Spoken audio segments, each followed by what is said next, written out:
राधे राधे जी। साल की सबसे बड़ी एकादशी का आगमन हो चुका है। इसे निर्जला एकादशी, भीमसेनी एकादशी या पांडव एकादशी अलग अलग नामों से जाना जाता है। इस बार की यह निर्जला एकादशी इसलिए भी भारी खास है क्योंकि यह श्री नारायण के माह अर्थात पुरुषोत्तम महीने में आने वाली है। इस साल इस व्रत को नए सिरे से शुरू करना चाहिए या नहीं, क्या पानी पीकर भी इस व्रत को शुरू किया जा सकता है, संपूर्ण जानकारी इस वीडियो में रहेगी।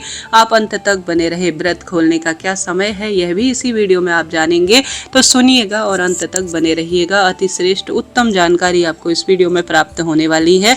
जैसा कि आप जानते होंगे, साल में 24 एकादशियां होती हैं। व्रती सभी करते हैं। श्री नारायण और महादेव के भक्त एकादशी और एकादशी व्रत व्रतों की जननी कही गई है। एकादशी व्रत को मात्र कर लेने से संपूर्ण सुखों की अनुभूति होती है। ऐसे में अगर आप साल भर की संपूर्ण एकादशी का व्रत किसी कारण से नहीं कर पाते हैं तो यह जेठ में पड़ने वाली मात्र निर्जला एकादशी का व्रत शुरू कर लीजिएगा। अनंत गुना फल मिलेगा। इस बार भी आप एकादशी का व्रत करते हैं तो श्रेष्ठ फलों की अनुभूति होती है। एक तो श्री नारायण का महीना, पुरुषोत्तम मास और उसमें निर्जल एकादशी जो कि भाग्य परिवर्तन करने के लिए है। साथ के साथ शास्त्रों में ऐसा लिखा गया है, स्वयं श्री कृष्ण भगवान पांडुनंदन भीम से कहते हैं, भीम कहते हैं कि मेरे सभी भ्राता माता सभी महीने की एकादशी का व्रत करते हैं, परंतु भूख प्यास के मारे मैं एकादशी व्रत नहीं कर पाता हूँ।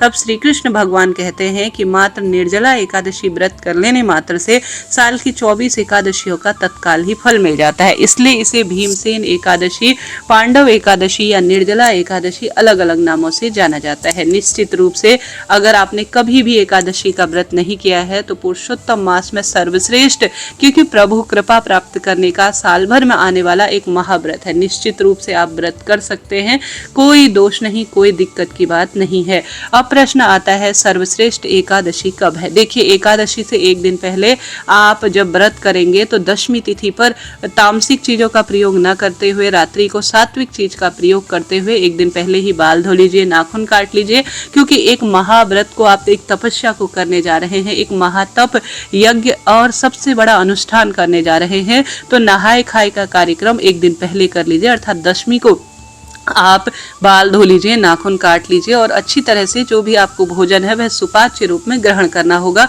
और एक दिन पहले आपको ज़्यादा से ज़्यादा जल और फल ग्रहण करने चाहिए, वह भी रसीले, ताकि आपके शरीर में पानी की कभी भी किसी भी स्वरूप में, जब आप निर्जल व्रत करेंगे जेठ माह में, तो आपके शरीर में पानी की कमी ना रहे। तो इस चीज़ का ध्यान रखें।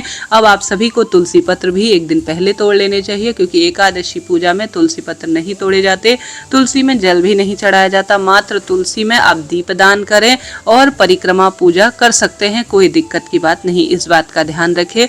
अब प्रश्न आता है, दीदी क्या हम निर्जला एकादशी पानी पीकर कर सकते हैं?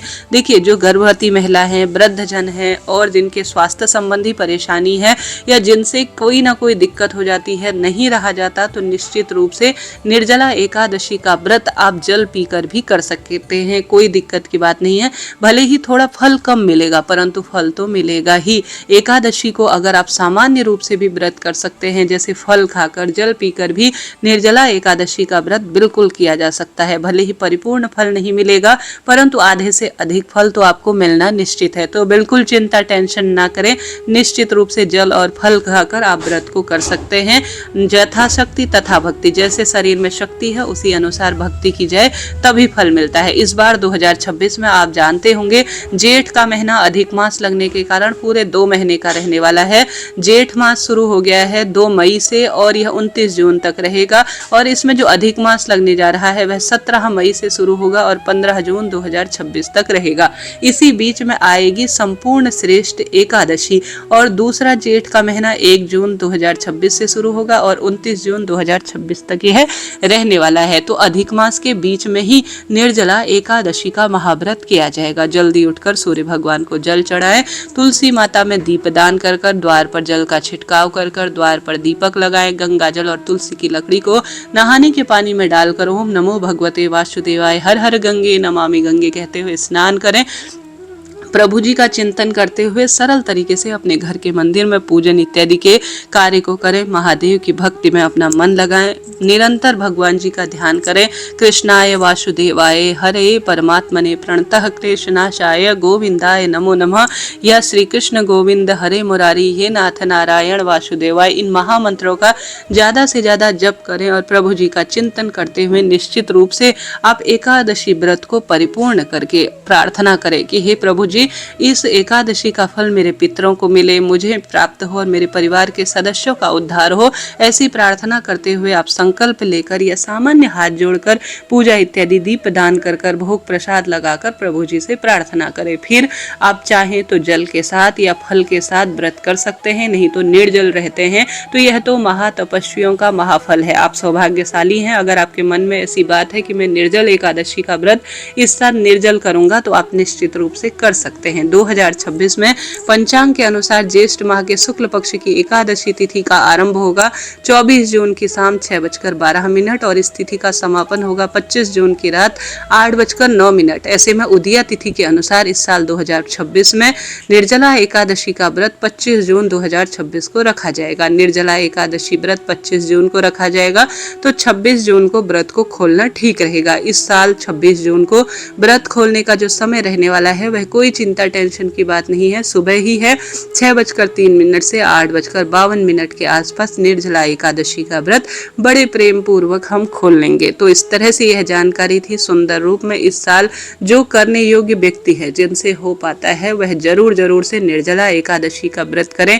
एक तो पूरे अधिक मास का आपको फल मिल जाएगा, पुरुषोत्तम मास का, और 24 एकादशी का फल तो मिलना निश्चित रूप से है ही। ऐसे में बिना अन्न जल के आपसे नहीं रहा जाता है तो आप जल और अन्न ग्रहण कर भी भीमसेन एकादशी का संपूर्ण फल प्राप्त कर सकते हैं।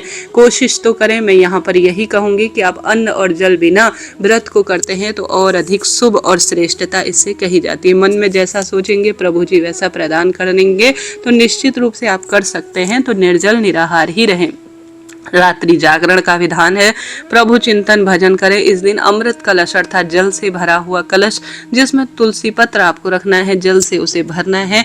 उसके ऊपर एक आपको खरबूजा या तरबूज या आपके पास आम है या कोई मौसमी फल, दक्षिणा, चीनी इत्यादि के साथ कहीं भी आपको दान करना चाहिए। अधिक मास में यह साल की सबसे एक बड़ी एकादशी जल दान के लिए जानी जाएगी। तो ज्यादा से ज्यादा जल का दान करें, अन्न का दान करें, वस्त्र का दान करें, गौ सेवा करें। ज्यादा से ज्यादा दान पुण्य, प्याऊ इत्यादि में जल इत्यादि का प्रबंध करवाते हैं। पवित्र वृक्षों का सिंचन करते हैं, भगवान का नाम जाप करते हैं, महादेव की पूजा करते हैं। साथ के साथ एकादशी के दिन सत्कर्म करते हैं। बहुत सुंदर तरीके से एकादशी व्रत की कथा का श्रवण करते हैं, प्रभु चिंतन करते हैं तो दुर्भाग्य दूर होगा और एकादशी का ऐसा सुंदर परिणाम मिलेगा ना कि दुनिया देखती रह जाएगी। नवग्रहों की दशा सुधरेगी और सौभाग्य बढ़ता चला जाएगा। सुंदर रूप में दीप दान करें, प्रभु चिंतन करें, ज्यादा से ज्यादा जल दान करें। एकादशी व्रत आपका सफल हो जाएगा। तो इस तरह से निर्जला एकादशी व्रत की मैंने आपको पूरी बात बताई। जरा सा वीडियो उपयोगी रहा हो तो राधे राधे लिखे। कोई प्रश्न हो तो आप पूछ सकते हैं। निर्जला एकादशी व्रत आपके जीवन में खूब खुशियां लाए, यही मेरी प्रार्थना है। हर हर महादेव। जय श्री कृष्ण।